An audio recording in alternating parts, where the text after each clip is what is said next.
मेरे प्यारे देशवासियों, आज हम सब 80वां स्वतंत्रता दिवस मना रहे हैं। आज हर दिलों की धड़कन वंदे मातरम के नाद से गूंज रही। आज हर घर तिरंगा है, हर मन तिरंगा है और देश उत्साह और उमंग के साथ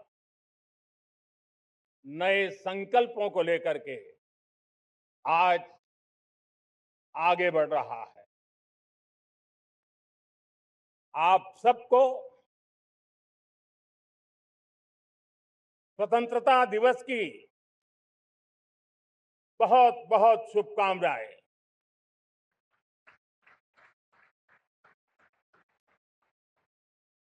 देश आज उन महान सपूतों का पुण्य स्मरण करती है जिन्होंने देश की आजादी के लिए त्याग बलिदान की पराकाष्ठा की। अपने तप त्याग और बलिदान से आजादी के एकमात्र लक्ष्य को लेकर के अपनी पूरी जिंदगी खपा दी। पूज्य बापू समेत सभी स्वातंत्र्य सेनानियों को बलिदान की महान परंपरा जगाने वाले महान क्रांतिकारियों को आज मैं श्रद्धापूर्वक नमन करता हूं।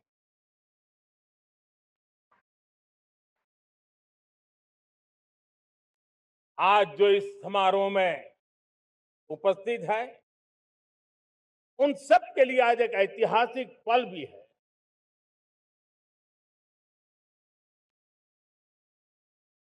आजादी के बाद 15 अगस्त को लाल किले पर पहली बार वंदे मातरम गूंज रहा है।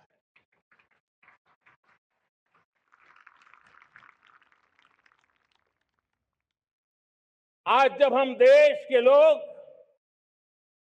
वंदे मातरम के 150 वर्ष मना रहे हैं तो इससे बड़ा उत्तम अवसर क्या हो सकता है। मेरे प्यारे देशवासियों, पिछले दिनों देश के कुछ हिस्सों में बाढ़ का प्रकोप रहा, भूस्खलन का प्रकोप रहा, अनेक परिवार प्रभावित हुए। उनके दुख दर्द को हम भली भांति अनुभव करते हैं। पीड़ित परिवारों को मैं विश्वास दिलाता हूं कि हम और पूरा देश उनके साथ खड़े हैं। मेरे प्यारे देशवासियों, कोई भी राष्ट्र तब महान बनता है, तब अपनी सिद्धियों को प्राप्त करता है जब अपने सपनों, अपने संकल्पों और अपने सामर्थ्य के दम पर आगे बढ़ता है। मेरे देशवासियों, अब छोटे सपनों से चलने वाला नहीं, हमें बड़े सपने, क्योंकि बड़े सपने हमारी सोच को भी विस्तार देते हैं, हमारी सोच की क्षितिज को विस्तृत करते हैं। हमारे संकल्प दृढ़ होने चाहिए, जब संकल्प दृढ़ होता है तो कठिनाइयों से, आपदाओं के बीच से रास्ते निकालने का सामर्थ्य अपने आप उभर करके आता है। और मेरे प्यारे देशवासियों, हमारे संकल्प भी ऊंचे होने चाहिए, क्योंकि जब सपने ऊंचे होते हैं, संकल्प ऊंचे होते हैं, तो हमारे सामर्थ्य की ऊंचाई भी बढ़ती है, हमारे प्रयासों की ऊंचाई भी बढ़ती है, और तब जाकर के हम सपनों को साकार कर सकते हैं। मेरे प्यारे देशवासियों, आज भारत ने भी एक बहुत बड़ा सपना देखा है, दृढ़ संकल्प के साथ देखा है, नई ऊंचाइयों को छूने के लिए देखा है। और वो सपना है, जब आजादी के 100 साल होंगे, 2047 में हम विकसित भारत बना के रहेंगे। 140 करोड़ देशवासियों के पुरुषार्थ से इस लक्ष्य को हमें हासिल करना है। और जब दुनिया की सबसे बड़ी आबादी वाला देश विकसित होने का संकल्प लेता है, तो ये दुनिया की नजरों में भी हमारे साहस का परिचायक बन जाता है। दुनिया हमारी तरफ देखने का नजरिया बदलने के लिए मजबूर हो जाती है।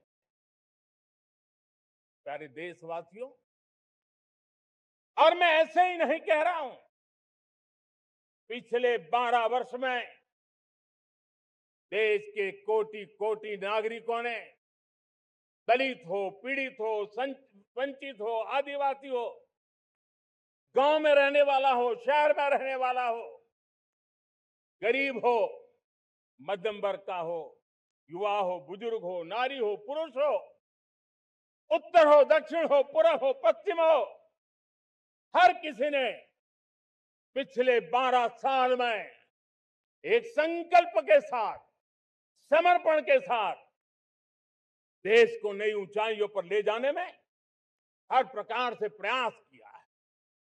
मैं उनके इस प्रयासों का आदरपूर्वक स्वीकार करता, और उसी का परिणाम है कि इतने कम समय में 25 करोड़ देशवासी गरीबी को परास्त करके गरीबी से बाहर निकले हैं। इन्हीं देशवासियों का प्रयास का परिणाम है कि हम कभी फ्रेजाइल 5 में गिरे जाते थे, 12 साल के भीतर भीतर हम एक मेजर इकोनॉमी में फास्टेस्ट ग्रोइंग इकोनॉमी बन गए हैं। साथियों, देश आजाद हुआ, बहुत सारे सपने लेकर के आजाद हुआ, लेकिन हम गति नहीं पकड़ पाए, रफ्तार नहीं पकड़ पाए। होती है, चलती है, अरे हो जाएगा, देखा जाएगा, उसी में खोए रहे। 2014 तक आते आते तो पूरे विश्व ने हमें फ्रेजाइल 5 के उस में डंप कर दिया था। ऐसे समय पिछले 12 साल में भारत ने एक नई रफ्तार पकड़ी, तेज गति से हम आगे बढ़ रहे हैं। और देशवासियों का संकल्प है कि अब 140 करोड़ देशवासियों के संकल्प को, सामर्थ्य को रोकना नामुमकिन है। प्यारे देशवासियों, पिछले 12 वर्षों में डिफेंस प्रोडक्शन करीब 4 गुना, खादी और ग्रामोद्योग का उत्पादन करीब 5 गुना हुआ, इलेक्ट्रॉनिक मैन्युफैक्चरिंग करीब 7 गुना बढ़ा, आधुनिक रेलवे कोच का निर्माण 21 गुना बढ़ा, मोबाइल फोन उत्पादन 33 गुना बढ़ा। इतना ही नहीं, आधुनिक युग को देकर के भी डिजिटल और इनोवेशन की दुनिया में भी हमने अपना परचम लहराया। इंटरनेट यूजर, इंटरनेट कंज्यूमर करीब करीब 4 गुना बढ़े। पेटेंट ग्रांट होने की संख्या 4 गुना बढ़ी। डिजिटल ट्रांजैक्शन 100 गुना बढ़े। सामान्य मानवीय की सुविधाओं की तरफ भी हमने उतना ही गंभीरता से काम किया। हर साल औसतन 15 गुना ज्यादा तेजी से हमने नल से जल कनेक्शन दिए। हर साल औसतन 6 गुनी ज्यादा रफ्तार से लोगों को गैस कनेक्शन दिए। हर साल 4 गुनी रफ्तार से गरीबों के लिए टॉयलेट बनाने का काम किया। हर साल 3 गुना ज्यादा तेजी से गरीबों को घर देने का काम किया। देश ने गवर्नेंस में भी बहुत बदलाव लाया। हजारों की संख्या में कंप्लायंसेस खत्म किए। सैकड़ों की तादाद में पुराने कानून खत्म किए। पिछली शताब्दी के कानूनों से 21वीं शताब्दी की मार्च नहीं हो सकती। हमने आधुनिक इंफ्रास्ट्रक्चर के लिए मेट्रो का विस्तार किया। हमने पब्लिक ट्रांसपोर्ट को ताकत दी। जिस स्पीड से काम, जिस स्केल पर काम किया, ये सब, ये रफ्तार, ये विस्तार, ये अचीवमेंट आजादी के बाद पहली बार पिछले 1 दशक ने देखा है।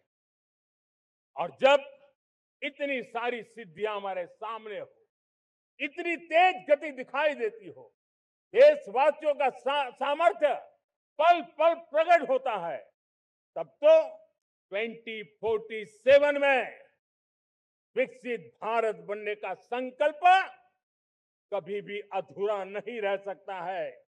ये सारे आंकड़े इस बात की गवाही देते हैं कि हम आगे बढ़ने वाले हैं, मेरे प्यारे देशवासियों।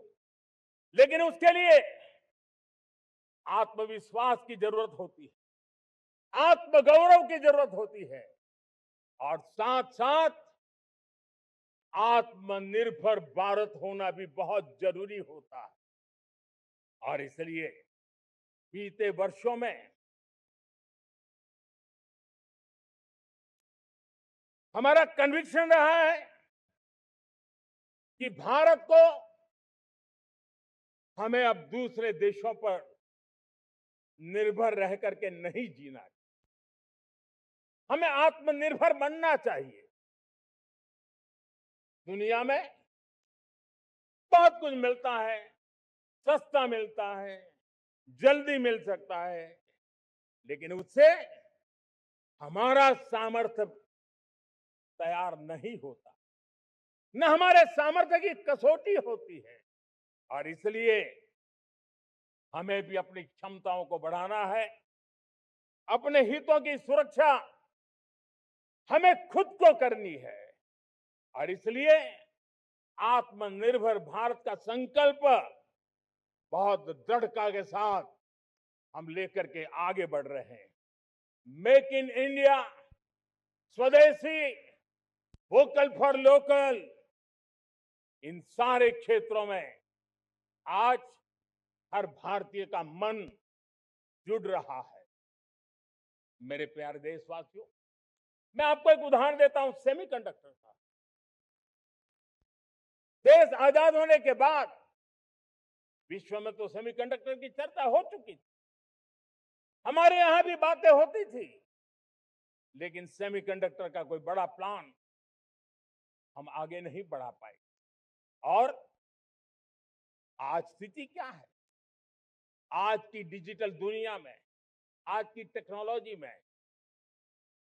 चिप का महात्म्य हम समझते हैं। कोई भी इलेक्ट्रॉनिक गुड्स होगा, हमारे मेडिकल इक्विपमेंट होंगे, हमारे ट्रांसपोर्ट के रास्ते होंगे, हर किसी में चिप अनिवार्य है। और इस चिप के बिना दुनिया थम जाए ऐसी स्थिति पैदा हो।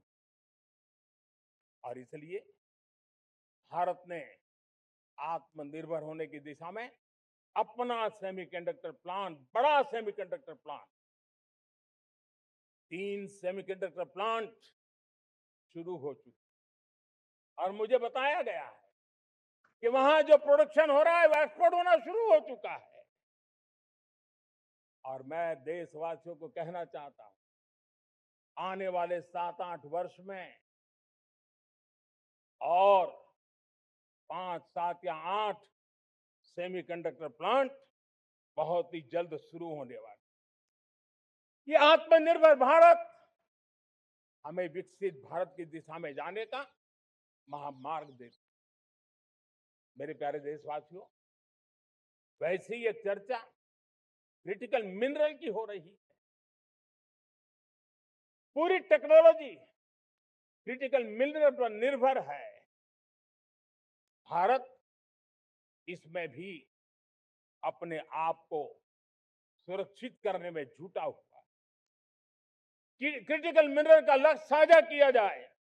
नेशनल क्रिटिकल मिनरल ये हमने लॉन्च किया। बजट में क्रिटिकल मिनरल कॉरिडोर की हमने घोषणा की है। कई देशों के साथ एग्रीमेंट हो रहे हैं। विश्व के कई देश अब इस क्रिटिकल मिनरल के विषय में भारत के पर भरोसा करने लगे हैं। मेरे प्यारे देशवासियों, जैसे सेमीकंडक्टर की बात हो, क्रिटिकल मिनरल की बात हो, वैसे ही जिस टेक्नोलॉजी की दिशा में हम जा रहे हैं, दुनिया जा रही है, उसमें एनर्जी का महत्व और बढ़ता चला जा रहा है। अब एनर्जी के बिना भी नई दुनिया को चलाना मुश्किल है और इसलिए हमें चिप हो, एआई हो, डेटा सेंटर हो, हमें बहुत बड़ी मात्रा में बिजली की जरूरत होगी। एनर्जी सिक्योरिटी ये हमारे समय की मांग है और इसलिए हमने पहले से ही उस दिशा में एक के बाद एक मजबूत कदम उठाए हैं।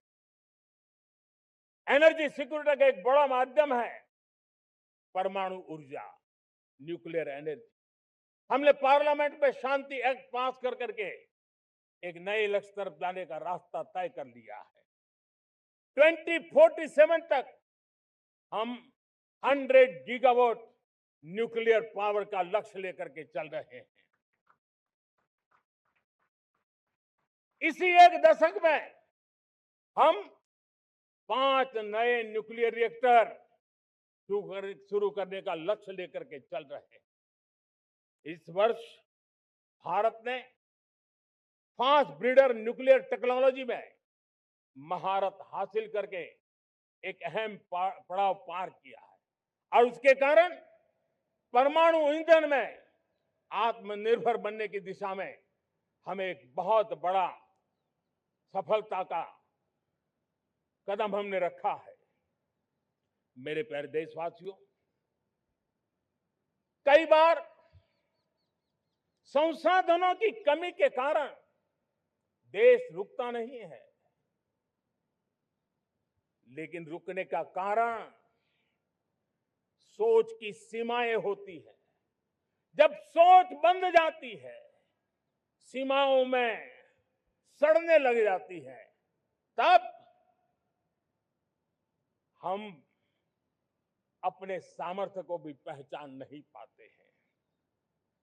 देश को आज कच्चे तेल पर निर्भर रहना पड़ रहा है और हमारी गलत सोच के कारण है।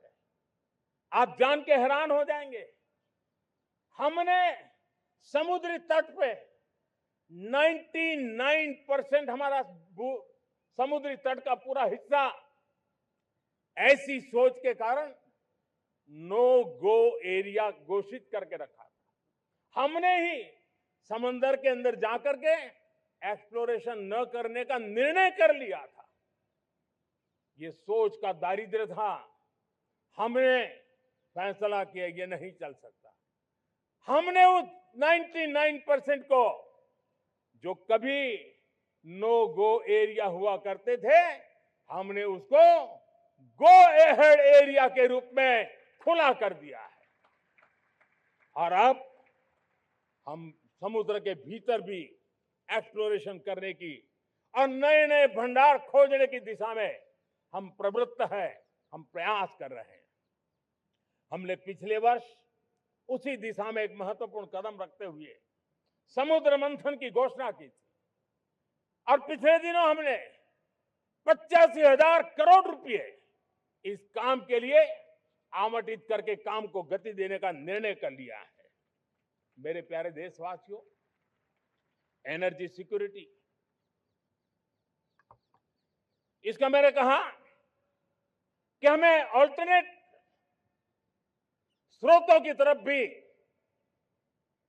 पूरी शक्ति लगाना बहुत जरूरी है और इसलिए ऊर्जा का सही इस्तेमाल बढ़ाते हुए भारत इसी दिशा में आज तेजी से काम कर रहा है।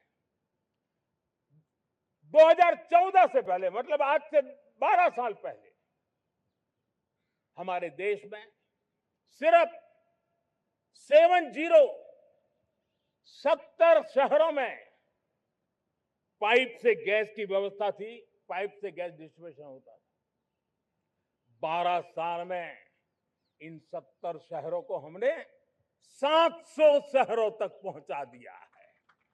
ये होती है रफ्तार, ये होता है विस्तार। 2014 के पहले मुश्किल से 20-22 लाख घरों में पाइप से गैस पहुंचता था। आज 1.25 करोड़ घरों में पाइप से गैस पहुंचाने का काम हो रहा है। 12 वर्ष पहले देश में सोलर एनर्जी की कैपेसिटी सिर्फ 2 गीगावाट थी। 2 गीगावाट, आज 160 गीगावाट हमने प्राप्त किया है लक्ष्य। मेरे प्यारे देशवासियों, मैं एक और जानकारी देता हूं। हमने इसका लाभ देश के मध्यम वर्ग को, सामान्य परिवार को मिले, इस तरफ भी उतना ही ध्यान केंद्रित किया।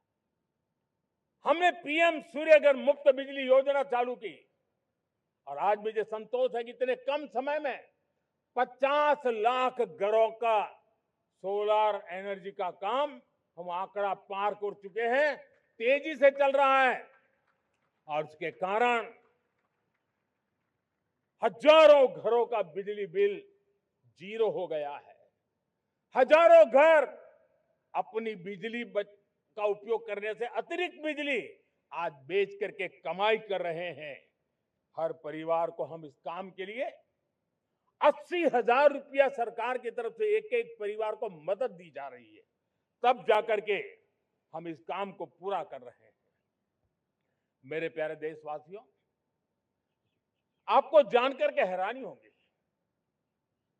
ये जो हमारी रेलवे है उसका इलेक्ट्रिफिकेशन का काम हमारे देश में 1925 में शुरू हुआ था।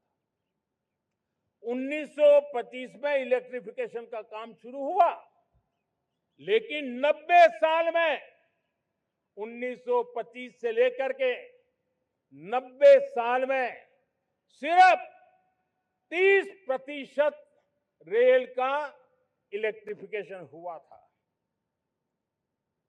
यानी 90 साल में 30%। हमारी रफ्तार देखिए, लक्ष्य को पाने के लिए हमारी दौड़ देख लीजिए।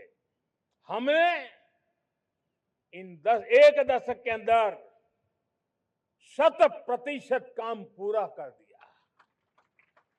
90 साल में 30%, 10 साल में 70%, ये होता है काम।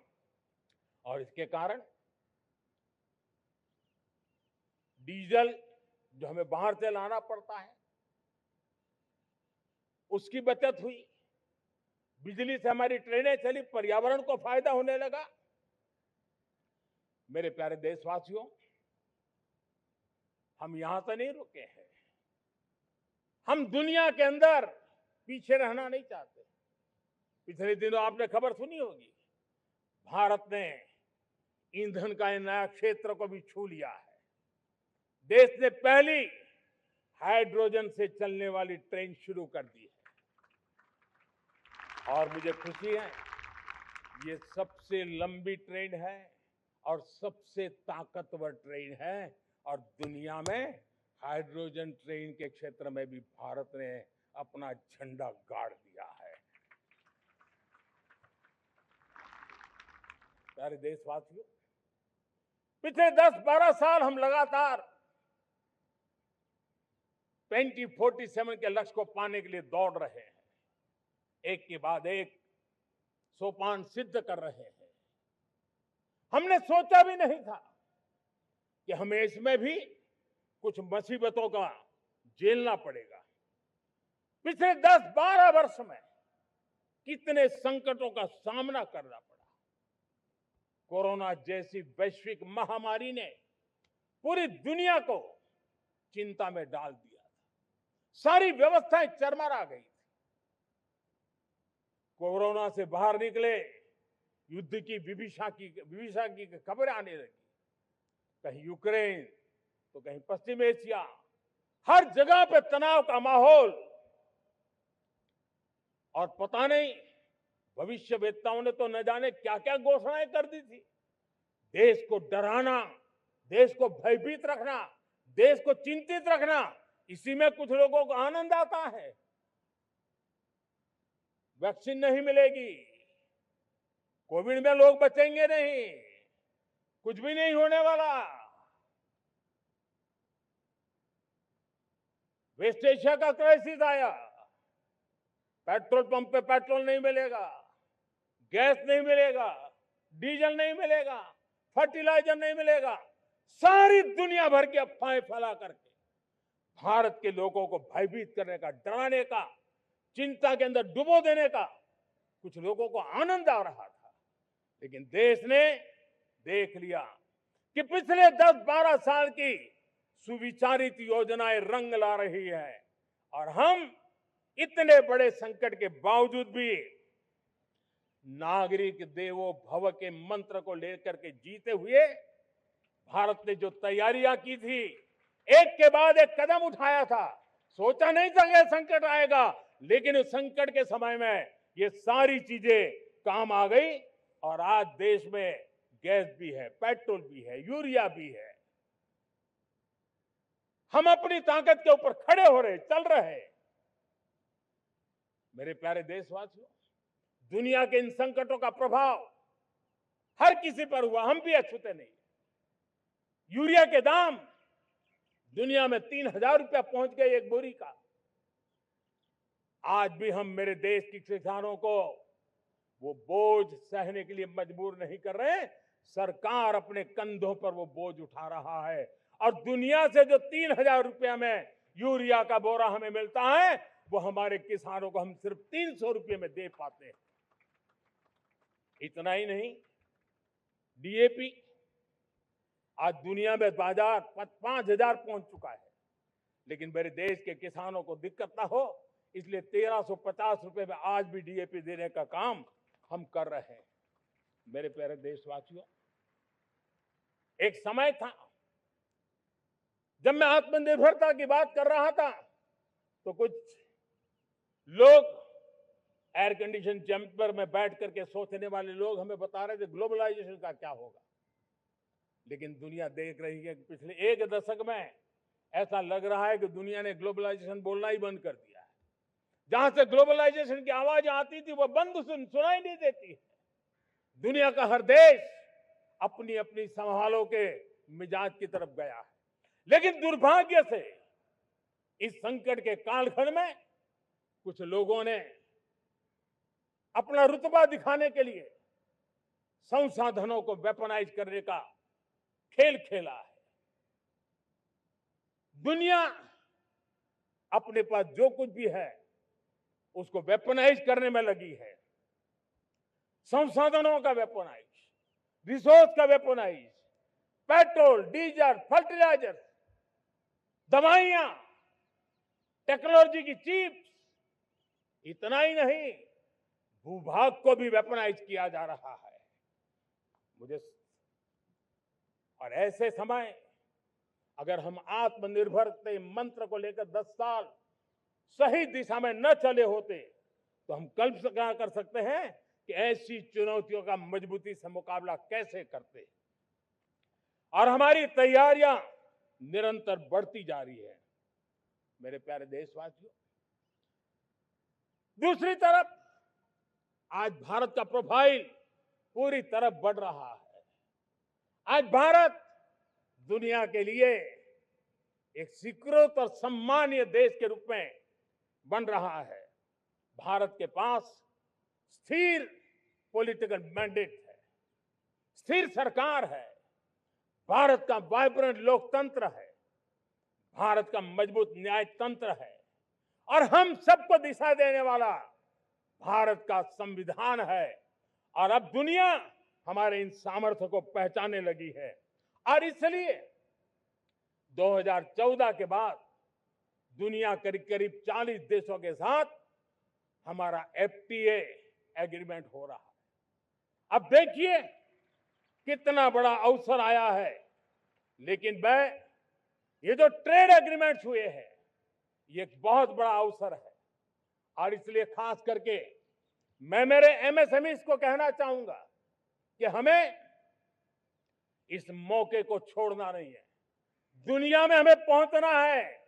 भारत के उत्पाद की हर चीज विश्व के बाजार में पहुंचे और चाहे हमारा टेक्सटाइल हो, हमारी मशीनरी हो, हमने दवाइयां हो, हमने मौका छोड़ना नहीं है। लेकिन वैश्विक जो पैरामीटर्स हैं उस पैरामीटर को हमें पार करना होगा। हमें दुनिया से जो मिलता है उसे अच्छा देना पड़ेगा, दुनिया में जो मिलता है उसे सस्ता देना पड़ेगा। और पंजाब के लुधियाना से लेकर के तमिलनाडु के तिरुपुर तक हमारा टेक्सटाइल सेक्टर दुनिया में पहुंच सकता है। इतना ही नहीं, केरलम से लेकर के गुजरात और तमिलनाडु से लेकर के बंगाल, ये हमारा समुद्री तट, हमारे मछुआरे भाई बहन आज इस एफटीए के कारण हमारे श्रिप यानी झींगा उसके एक्सपोर्ट की बहुत संभावना बनी है। हमारे सी फूड की दुनिया में पहुंच बनने की संभावना पड़ी हुई है।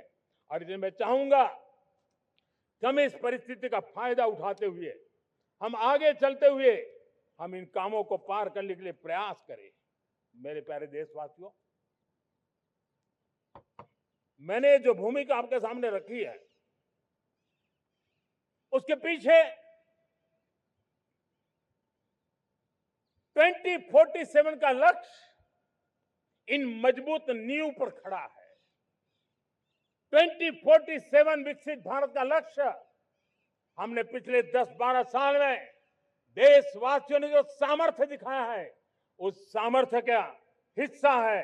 और इसलिए मेरे प्यारे भाइयों बहनों, सदी का 1/4 हिस्सा बीत चुका है और अगला 1/4 हमारे लिए अत्यंत महत्वपूर्ण है। अब हम रुक नहीं सकते हैं, हमारी गति नहीं रुक सकती है, हमारी दिशा तय हो चुकी है, हमें प्राप्त करके रहना है। और इसके लिए हमें अपना वर्क कल्चर बदलना होगा। हमारे वर्क कल्चर को बदलते हुए हमें हमारी सोच को भी बदलना होगा, हमें हमारे काम की गति को भी बदलना होगा। जो काम पिछले 5-7 दशक में नहीं हुए हैं वो काम हमें आने वाले 5-7 साल में करने हैं। और मेरा भरोसा है मेरे देश की युवा शक्ति पर, मेरे देश के नौजवानों पर, मेरे देश की माताओं को बहनों पर, मेरे देश के किसानों पर, मेरे देश के मजदूरों पर कि हम इस सपने को साकार कर सकते हैं। और इसलिए हमें रिफॉर्म की गति को भी आगे बढ़ाना है। और जब मैं रिफॉर्म की बात कर रहा हूं, रिफॉर्म नहीं हमारे लिए कोई कंपल्सन है, नहीं रिफॉर्म ये हमारे के लिए कोई बजबड़ है। हमारे लिए रिफॉर्म ये कन्विक्शन है। आउट ऑफ कन्विक्शन हम रिफॉर्म एक्सप्रेस पर चल पड़े हैं और हम आने वाले दिनों में भी नेक्स्ट लेवल रिफॉर्म की ओर बढ़ने वाले हैं।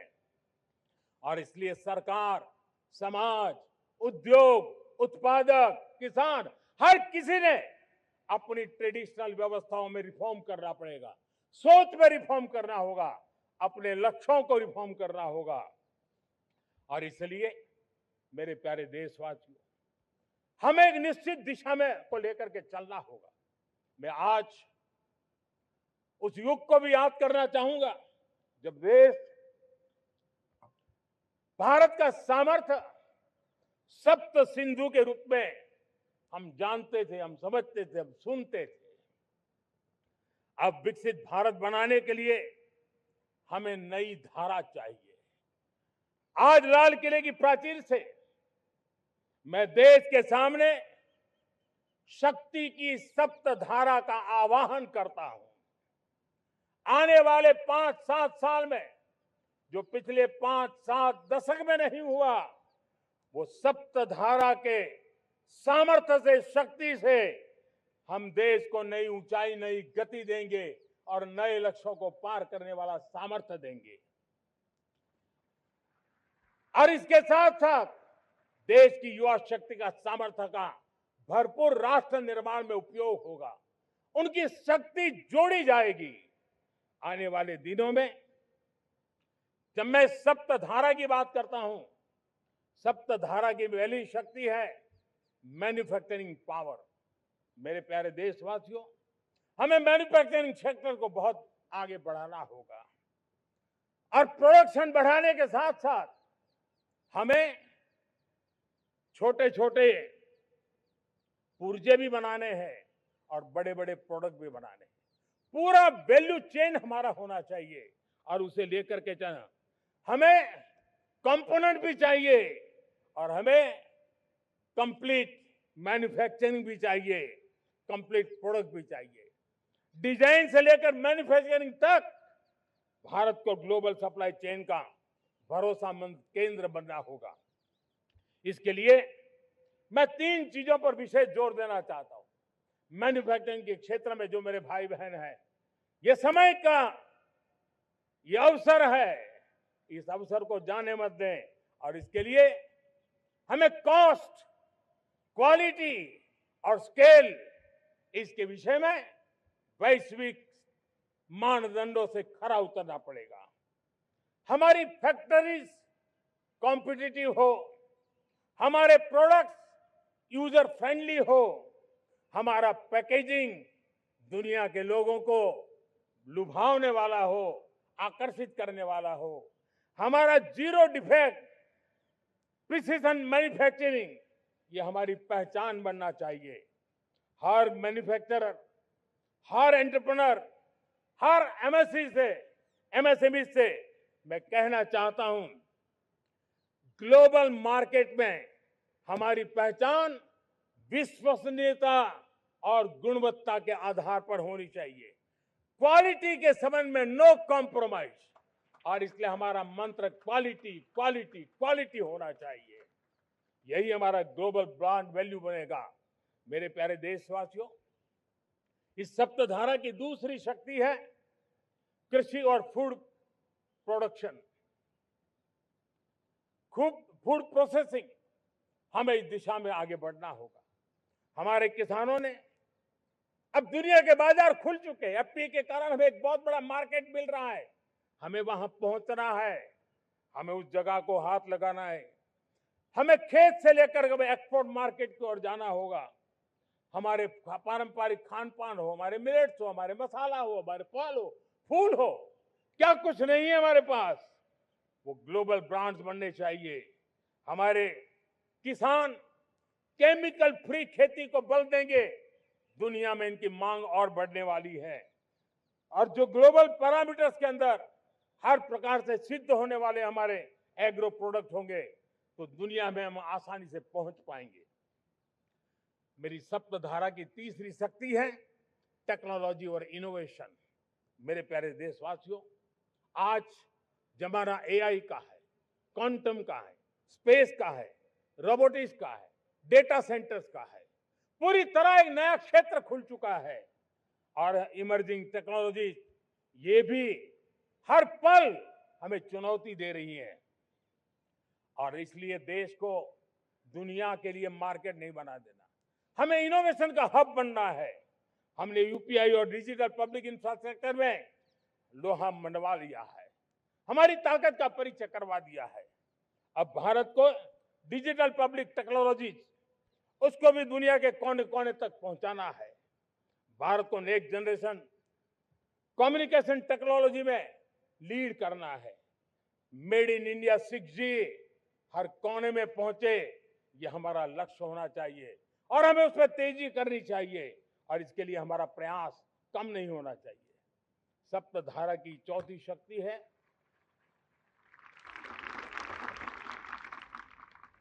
गति शक्ति। ये गति शक्ति देश के अंदर सीमलेस फास्ट कनेक्टिविटी पर हमें बल देना होगा। शहरों को हाई स्पीड रेल से हमें जोड़ना होगा। मॉडर्न हाईवे चाहिए, इनलाइन वाटरवेज चाहिए, एयरपोर्ट चाहिए, मल्टी मॉडल लॉजिस्टिक की व्यवस्था चाहिए। हमें पोर्ट्स को सिर्फ सामान उतारना चढ़ाने की जगह नहीं, दुनिया के शिप्स आकर के लंगर हो जाए इतना नहीं, हमें हमारे पोर्ट्स को पोर्ट लेड डेवलपमेंट ग्रोथ की दिशा में हमें आगे बढ़ना होगा। हमारी पांचवी शक्ति है सप्तधारा की, वो है रक्षा शक्ति। और ये रक्षा शक्ति का महत्व हर प्रकार से है। मेरे प्यारे देशवासियों, डिफेंस में आत्मनिर्भर होना अब भारत ने अनुभव कर लिया, दुनिया ने अनुभव कर लिया है, इसके बिना कोई चारा नहीं है। विश्व जब अपनी अपनी ही सोच रहा है, तब भारत विश्व के लिए बाजार बन करके नहीं रह सकता है। हमें डिफेंस के क्षेत्र में आत्मनिर्भर होना होगा। Next generation defence technology develop करके हमें ग्लोबल सप्लायर बनने की दिशा में हमें लक्ष्य लेकर के चलना है। हमें ड्रोन, काउंटर ड्रोन सिस्टम को विकसित करना होगा और हाइपरसोनिक डिफेंस टेक्नोलॉजीज, उस पर हमें लीडरशिप लेनी होगी। साथियों, साइबर सुरक्षा भी आज हर घर के लिए एक समस्या बन रही है। वो भी एक रक्षा का क्षेत्र है जिसमें हमारे युवाओं की जो सामर्थ्य है, उस सामर्थ्य का उपयोग हम देश के और दुनिया के लिए कर सकते हैं। हमारी सप्तधारा की छठी शक्ति है ग्रीन इकोनॉमी, ब्लू इकोनॉमी, जो ग्रीन जॉब को भी जन्म देती है। हमें green hydrogen, renewable energy, energy storage, green mobility, green manufacturing in global scale हमें पा करके रहना है। हमें दुनिया जब ग्लोबल वार्मिंग की चर्चा करती रहती है, हम रास्ते खोजते रहते हैं, हम समस्याओं का समाधान दे रहे हैं और भारत एक ग्रीन मूवमेंट का बहुत बड़ा सामर्थ्य लेकर के चलिए। भारत के पास ब्लू इकोनॉमी के लिए भी बहुत बड़ा अवसर है। बहुत बड़ा लंबा हमारा कोस्ट लाइन है। ब्लू इकोनॉमी के लिए बहुत बड़े अवसर है। फिशरीज है, कोस्टल टूरिज्म है, ओशन टेक्नोलॉजी है। ऐसे कितने ही क्षेत्र हैं जिसमें हम आगे बढ़ सकते हैं। मेरे प्यारे देशवासियों, भारत सप्तधारा की जब बात करके लेकर चला है, तब हमारी सातवीं धारा है और दुनिया के लिए इसका अपना भी एक महत्व है और वो है भारत का सॉफ्ट पावर। भारत के सॉफ्ट पावर की ताकत है। आज योग ने पूरी दुनिया को भारत के साथ जोड़ के रखा हुआ है। योग दुनिया के लिए एक ऊर्जा बनता जा रहा है, भारत के लिए विश्वास का बड़ा कारण बनता जा रहा है। जिस भारत के पास आस्था के केंद्र हो, जिस भारत के पास आयुर्वेद हो, जिस प्रकार से भारत के पास होलिस्टिक हेल्थ केयर की व्यवस्था हो, हील इन इंडिया का मूवमेंट हो, हम दुनिया के अंदर हमारे सामर्थ्य को लेकर के जा सकते हैं। हैंडीक्राफ्ट हो, संस्कृति हो, हमारी फिल्में हो, हमारा क्रिएटिव वर्ल्ड हो, वीएफएक्स हो, हमारा एनिमेशन हो, हमारी गेमिंग हो, डिजिटल कंटेंट हो, क्रिएटिव वर्ल्ड के अंदर भारत अपना रुतबा दिखा सकता है। हमने उसको वैश्विक सामर्थ्य के रूप में विकसित करना होगा। आज भारत ने वेव समिट को एक बहुत बड़ी ताकत दी है। दुनिया धीरे धीरे भारत का ये जो world audio visual and entertainment summit है, उसकी राह देखता रहता है और वो भारत के सॉफ्ट पावर को, भारत के क्रिएटिव दुनिया को परिचित करेगा। मेरे प्यारे देशवासियों, भारत के पास विशाल वन्य संपदा है। हमारे पास 100 से ज्यादा नेशनल पार्क है, क्षमता बहुत है, लेकिन विदेशी टूरिस्टों को आकर्षित करने में हम कम पड़े हैं। हमें मौका है हमारे सॉफ्ट पावर के माध्यम से दुनिया के टूरिस्टों को भारत के लिए आकर्षित करने का। हमारा सामर्थ्य में दुनिया को दिखाना है। हम ये काम आरा से करें और हम जल्द से जल्द हम इन लोगों, आज दुनिया में स्पोर्ट्स की जो है वो भी एक बहुत बड़ा भारत के प्रति आकर्षण का केंद्र। दुनिया के स्पोर्ट्स इवेंट भारत में क्यों ना हो। कॉन्स्टेंट इकोनॉमी बहुत बढ़ रही है, देश के नौजवानों का आकर्षण है। विश्व का हर कोई कलाकार चाहता है कभी न कभी भारत की धरती पर अपना कॉन्सर्ट करे। ये बहुत बड़ा अवसर है, हमें इसको मोबिलाइज करने के लिए व्यवस्थाएं खड़ी करनी होगी। साथियों, सप्तधारा की इन 7 शक्तियां, सप्त शक्तियां, उद्देश्य सिर्फ एक सेक्टर में प्रगति करने का नहीं है। एक होलिस्टिक अप्रोच के साथ हमें राष्ट्र को जो लक्ष्य लेकर के हम चल रहे हैं, जो एम्बिशन लेकर के चल रहे हैं, उस स्केल को हमें पार करने की दिशा में काम करना है। मेरे प्यारे देशवासियों, कुछ चीजें मैंने बताई हैं, लेकिन मैं इससे भी आगे सोचता हूं। मैं जरा देश को झकझोरना चाहता हूं। मैं देश की शक्ति को भी झकझोरना चाहता हूं। देश यानी सिर्फ सरकार नहीं होती है, देश यानी हर नागरिक जुड़ता है।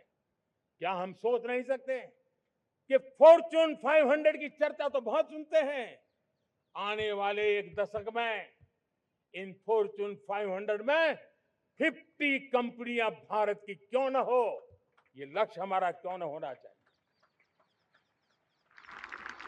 आज बैंकिंग सेक्टर फल फूल रहा है।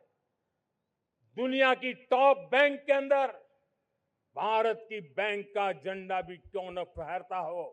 भारत की बैंक भी टॉप बैंक 5 बैंक में भारत की भी एक बैंक होनी चाहिए। भारत की फार्मा की दिशा में हमने बहुत काम किया है, लेकिन समय की मांग है कि दुनिया की 5 बड़ी फार्मा कंपनियों में भारत की भी 1-2 फार्मा कंपनियों का नाम गूंजना चाहिए। भारत उसमें अपना स्थान बनाना चाहिए। लॉ फर्म्स होते हैं, रेटिंग एजेंसी होती है। क्या समय की मांग नहीं है कि ग्लोबल लीडरशिप अब हमारे हाथ में होनी चाहिए। टैलेंट है, सामर्थ्य है, हमारा लंबा इतिहास भी है, भाषाओं पर हमारा प्रभुत्व है। हमें विश्व में पहुंचना चाहिए। हमारी कोई कंसल्टिंग फर्म, अकाउंटिंग फर्म दुनिया के टॉप फर्म्स के अंदर क्यों नहीं होनी चाहिए। भारत की टेक्नोलॉजी कंपनियां दुनिया के अंदर सिरमौर हो, यह हमारा लक्ष्य होना चाहिए।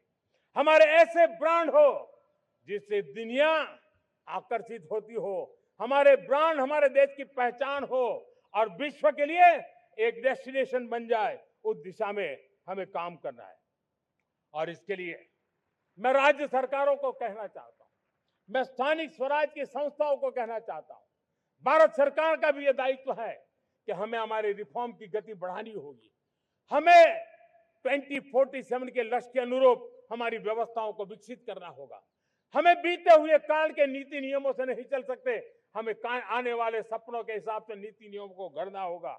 और इसको अगर हम करेंगे तो मुझे पूरा विश्वास है और मैं देशवासियों को भरोसा देता हूं, इसी रास्ते मेहनत में कोई कमी न करते हुए हम विकसित भारत का सपना पार करके रहेंगे। हमें सबको मिलकर के चलना है। केंद्र सरकार हो, राज्य सरकार हो, इंडस्ट्री हो, हम सब ने मिलकर के आगे बढ़ना है। हमें रिफॉर्म्स करते रहना है, रिफॉर्म्स को आगे बढ़ाते रहना है।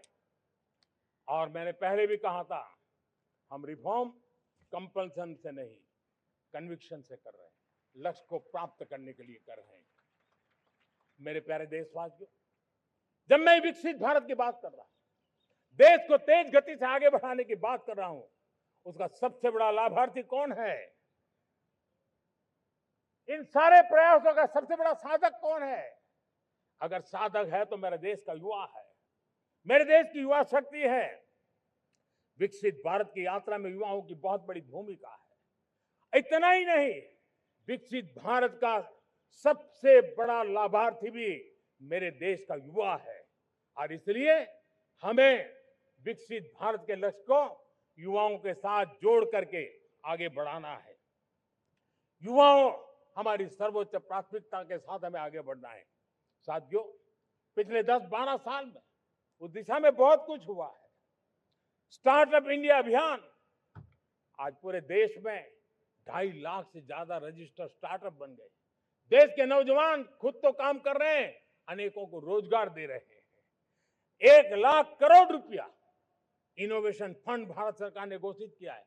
मैं देश को, नौजवानों को कहना चाहता हूं, आप अपने सपनों को लेकर के आइए, संसाधनों की कमी नहीं रहने देंगे।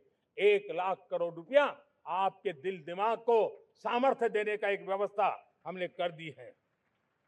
रिसर्च के नए अवसर मिले, डिजिटल इंडिया के नए सस्ते डेटा, ये युवाओं को सशक्त किया। दुनिया में सस्ता डेटा कहीं है तो भारत की धरती पर है, और देश के नौजवानों को नई ताकत दी है। स्किल इंडिया हमने नेशनल प्रोग्राम बनाया है। स्पेस सेक्टर को हमने ओपन कर दिया। नेशनल ड्रोन पॉलिसी हमने बनाई है। खेलो इंडिया पॉलिसी बनाई है।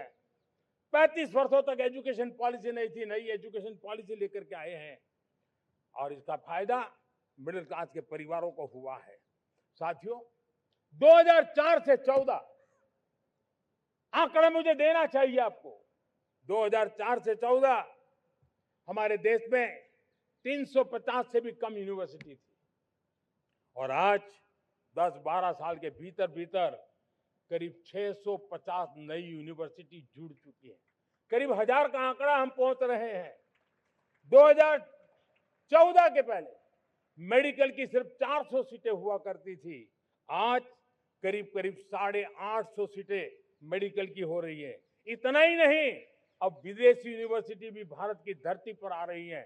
भारत के अंदर विदेशी यूनिवर्सिटी की डिग्री मेरे नौजवान को मिले, इसका प्रबंध भी हो चुका है। हमारे देश के युवा मन बचपन से ही टेक्नोलॉजी की तरफ आकर्षित हो, उस दिशा में हम काम कर रहे हैं, और इसलिए हमने करीब 10,000 से अधिक अटल टिंकरिंग लैब छोटे छोटे बच्चों के हवाले कर दी है, ताकि उनका इनोवेशन और टेक्नोलॉजी के अंदर उनका मन बने। 12 वर्ष युवा, हमने अनेक रास्ते खोले। हम स्टार्टअप ओपन कर दिया। आपने देखा होगा, भारत के प्राइवेट स्टार्टअप 28 साल की एवरेज उम्र के बच्चों ने, नौजवानों ने दुनिया में पहले ही ट्रायल में अपना सैटेलाइट लॉन्च कर दिया और रॉकेट लॉन्च कर दिया। उन्होंने बहुत बड़ा काम कर दिया है साथियों। आज करीब 2.5 लाख से ज्यादा रजिस्टर्ड स्टार्टअप है। हमने पिछले दिनों एआई इंपैक्ट समिट किया था। एआई का विस्तार बहुत तेजी से बढ़ रहा है। लाल किले से मैं देश के नौजवानों के लिए घोषणा करना चाहता हूं। हमने तय किया है कि आने वाले 1 वर्ष में 1 करोड़ युवाओं को एआई स्किल के लिए ट्रेनिंग देने का हम काम करेंगे, ताकि हमारा देश का नौजवान एआई की दुनिया में भी नेतृत्व करने का सामर्थ्य। मेरे साथियों, बायो इकोनॉमी एक नया क्षेत्र है। एक समय था 2014 के पहले सिर्फ 60,000 करोड़ रुपए का बायो इकोनॉमी का काम होता था।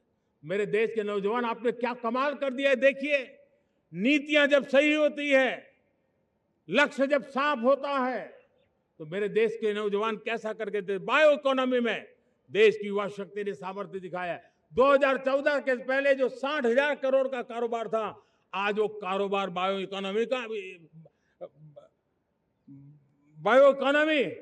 20 लाख करोड़ पहुंच चुकी है। दोस्तों,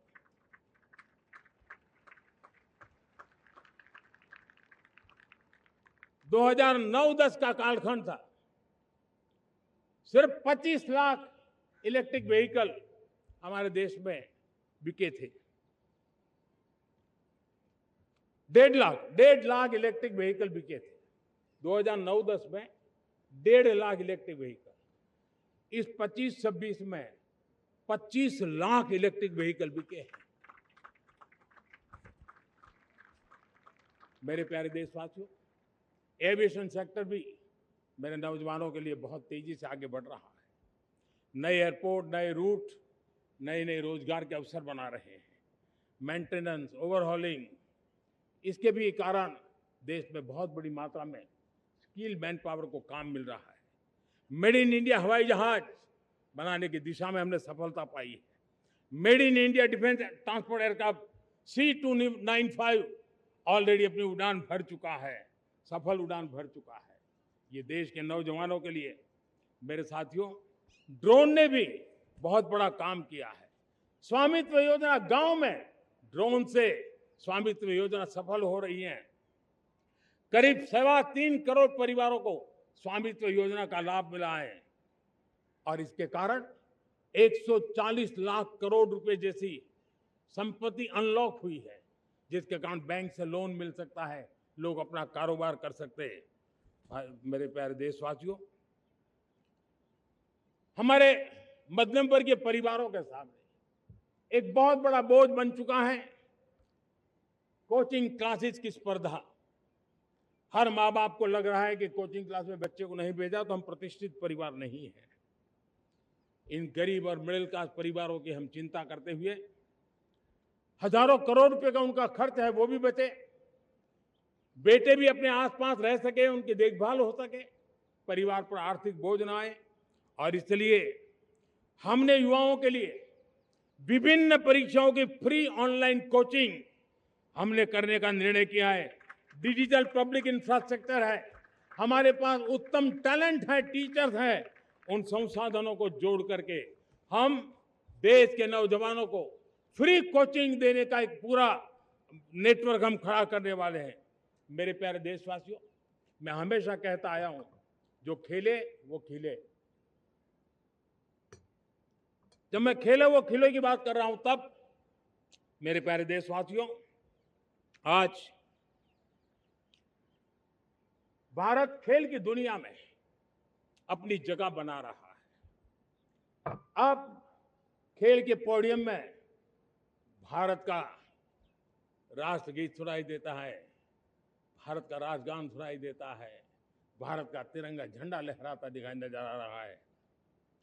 टॉप्स योजना ने बहुत बड़ी सफलता पाई है।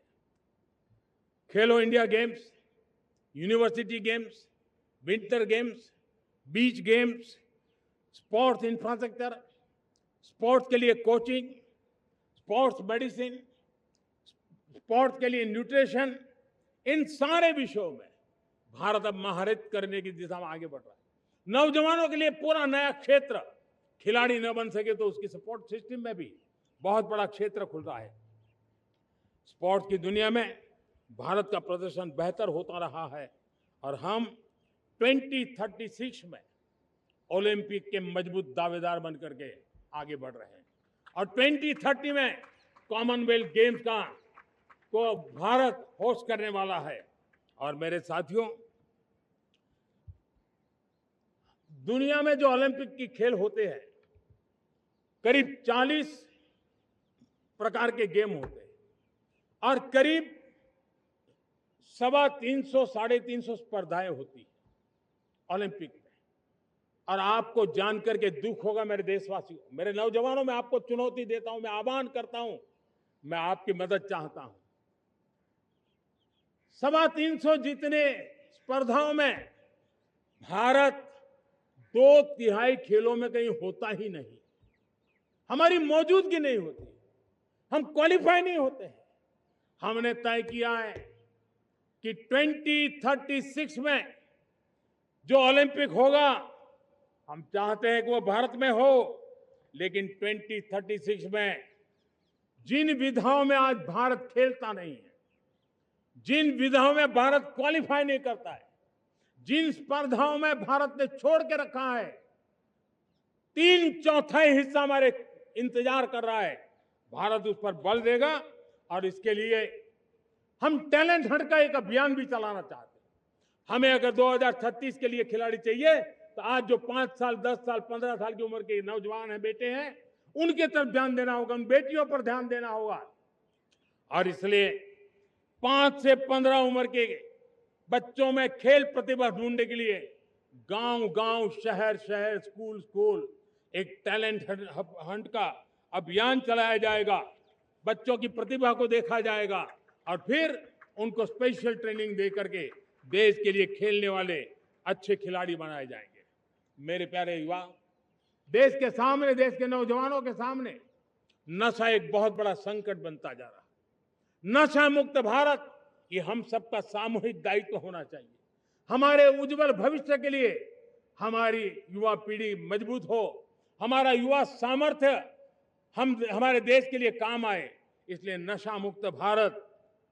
पिछले दिनों माय भारत के वॉलंटियर्स ने, देश के एनजीओ ने, देश के सामाजिक सांस्कृतिक संगठनों ने, देश के आध्यात्मिक पुरुषों ने मिलकर के नशा मुक्त भारत का 100 सप्ताह का एक कार्यक्रम तय किया है। 100 सप्ताह तक एक अभियान चलने वाला है। मैं हर परिवार को कहना चाहता हूं कि आप भी इस अभियान का हिस्सा बने, आप इसके साथ जुड़िए और देश के नशा मुक्त भारत के सपने को पूरा करने के लिए आप आगे आइए। मेरे प्यारे देशवासियों, 21वीं सदी में दशकों पुरानी जो चुनौतियां हैं, उन चुनौतियों को खत्म करना बहुत अनिवार्य है। नक्सलवाद, माओवाद लाखों युवाओं के भविष्य को तबाह कर दिया, अनेक माताओं के दूधमल नौजवानों को छीन लिया, बर्बाद कर दिया, हर मां बाप के सपनों को चूर चूर कर दिया। इस नक्सलवाद ने 4 दशक तक हिंदुस्तान के बहुत बड़े हिस्से को, बहुत बड़ी आबादी को दबोच करके रखा था, बंदूक के नोक पर दबोच करके रखा था, संविधान की धज्जियां उड़ा दी थी और देश के सामान्य नागरिकों की रक्षा में 3,500 से ज्यादा हमारे पुलिस के, सुरक्षा बल के जवान शहीद हो गए।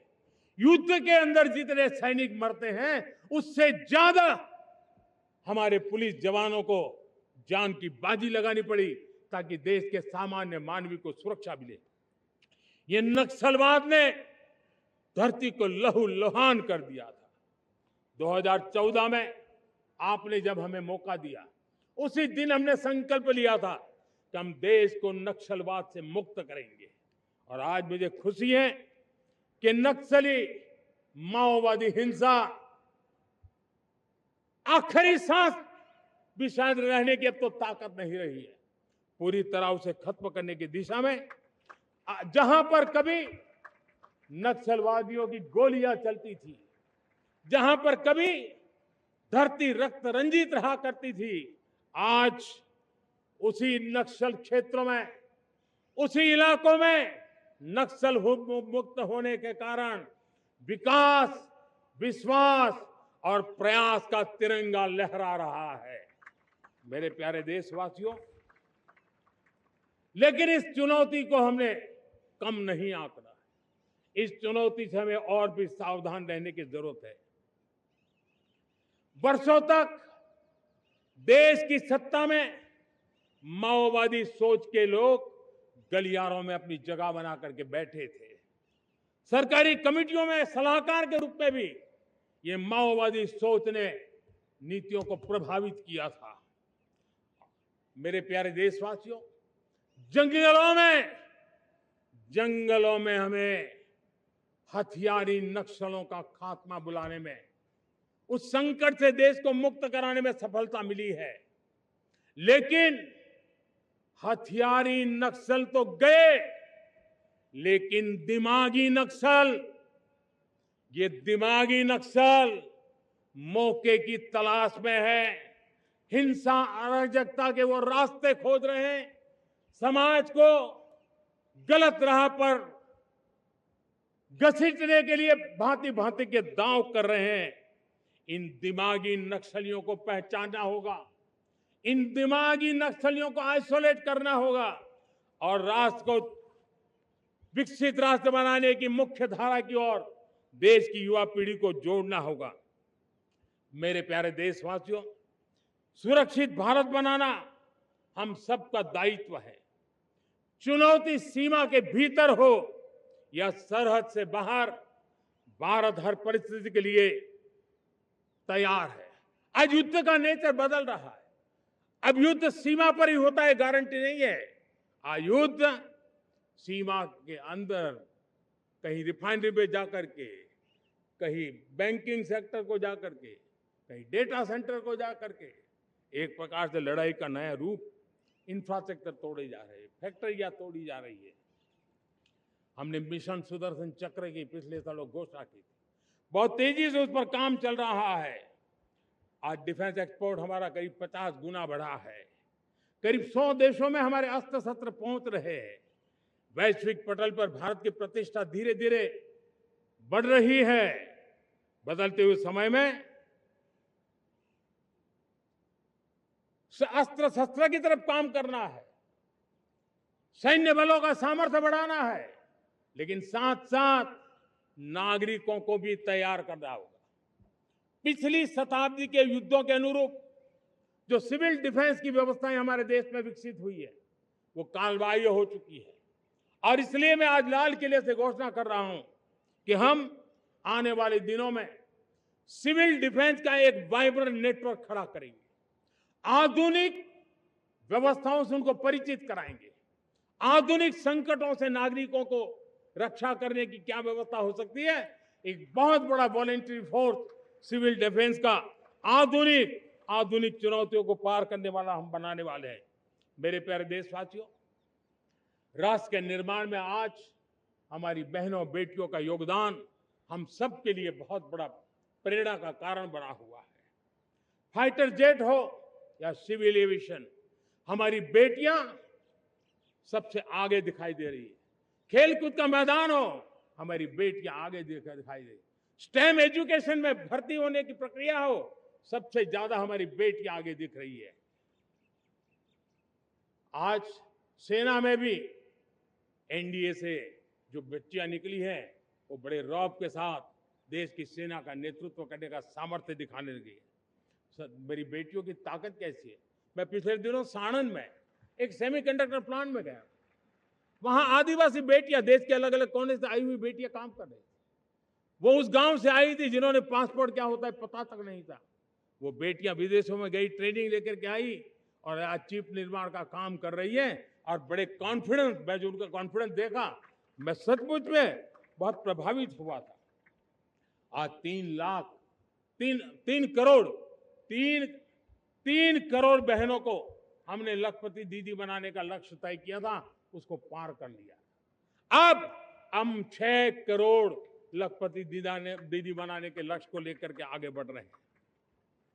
3 करोड़ नई लखपति दीदी बनना मतलब ग्रामीण अर्थव्यवस्था में बहुत बड़ा बदलाव मातृशक्ति के द्वारा आने वाला है। मेरे प्यारे देशवासियों, आज पंचायतों में, नगर पालिका में, महानगर पालिका में बहुत बड़ी मात्रा में हमारी महिलाएं जनप्रतिनिधि बनकर के देश का मार्गदर्शन कर रही है, समस्याओं का समाधान कर रही है, बहुत ही सक्षम नेतृत्व दे रही है। और इसी को ध्यान में रखते हुए हमने पार्लियामेंट में नारी शक्ति वंदन अधिनियम पारित किया था। लेकिन किसी न किसी कारण से राजनीति के अखाड़े में पिछले 40 साल से ये सपना हमेशा राजनीतिक अखाड़े का शिकार हो गया है। मैं देश के सभी राजनीतिक दलों से आज लाल किले की प्राचीर से तिरंगे झंडे की छाया में खड़े होकर के प्रार्थना करता हूं, आग्रह करता हूं, आइए उन महिलाओं के सामर्थ्य के पुजारी बनिए, उन महिलाओं के सम्मान में आगे आइए और जल्द से जल्द हमारी माताओं बहनों को 33% विधानसभा और लोकसभा में उनको प्रतिनिधित्व मिले। वे भारत की नीति घड़तर के अंदर अपना योगदान दे। समय की मांग है और मैं सभी राजनीतिक दलों से फिर से आग्रह करता हूं, आइए महिला आरक्षण लागू करके महिला सम्मान में आप भी जुड़िए, आप भी यश लीजिए, आप भी क्रेडिट लीजिए, लेकिन मेरी माताओं बहनों को हक दीजिए।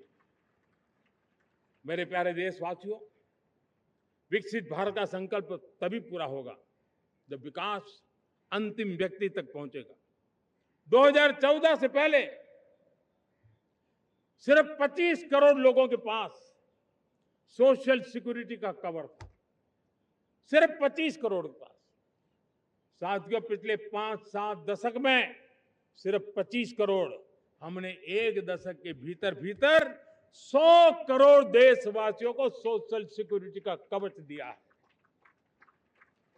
आयुष्मान भारत योजना से 70 साल की उम्र के बुजुर्गों से भी आज 5 लाख रुपए तक मुफ्त दवाई की व्यवस्था हो रही है। करोड़ों करोड़ों परिवारों को इसके कारण बहुत बड़ी सुविधा मिली है।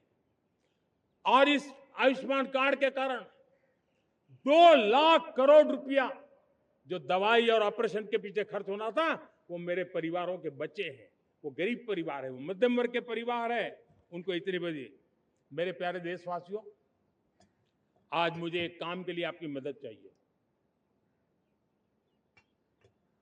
मैं आप सबसे एक मदद मांग रहा हूं।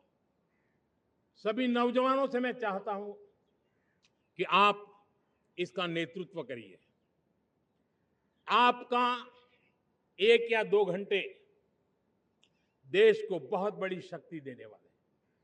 आपको लगेगा 1-2 घंटे में मैं देश की क्या शक्ति, मैं बताता हूं। आप बहुत बड़ी शक्ति बनने वाले हैं और इसलिए हर घर में वातावरण बने।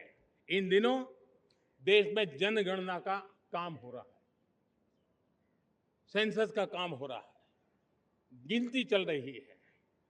और गिनती सिर्फ आंकड़ों से बात बनती नहीं है, उसकी बारीकियों से नीतियां बनती हैं, योजनाएं बनती हैं, देश आगे बढ़ने की अपनी रूपरेखा तैयार करता है।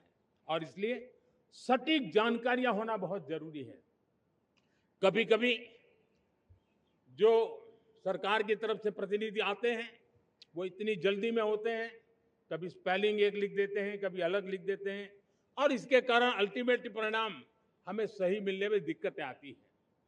अब जब टेक्नोलॉजी अवेलेबल है और इस बार निर्णय किया है, आप स्वयं भी जनगणना में अपनी जानकारियां अपने मोबाइल फोन से भर करके दे सकते हैं।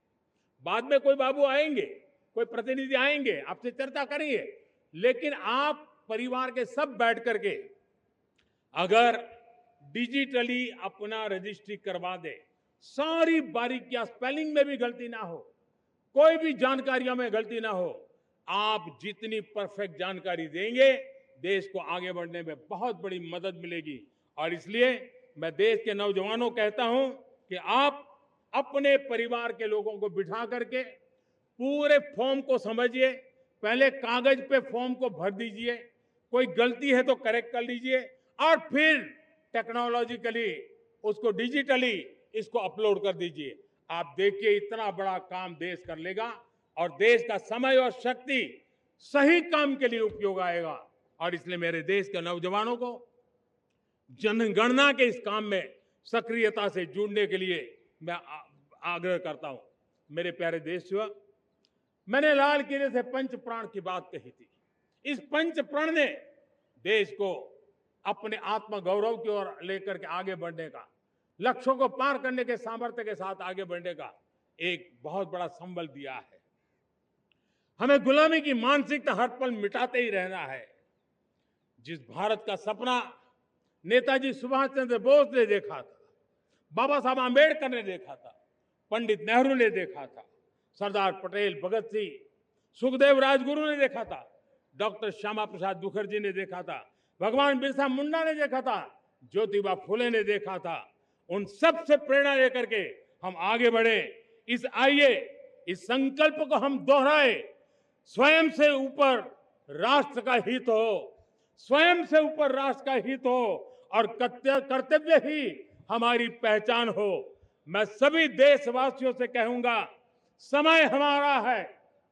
मैं सभी देशवासियों को कहूंगा, समय हमारा है, अवसर हमारा है, संकल्प हमारा है। आइए सपनों को संकल्प बनाए, संकल्प को सामर्थ्य बनाए और सामर्थ्य को सफलता में बदल के रहे। आइए हर कदम को विकास का कदम बनाए, कदम से कदम मिलाए, मन से मन मिलाए, लक्ष्य से जुड़े रहे, एक दीप से जले दीप हजारों, आओ मिलकर विकसित भारत बनाए। इसी एक भावना के साथ इस मंगल पर्व पर आप सबको अनेक अनेक शुभकामनाएं। मेरे साथ बोलिए, भारत माता की, भारत माता की, भारत माता की, वंदे वंदे वंदे। बहुत बहुत धन्यवाद।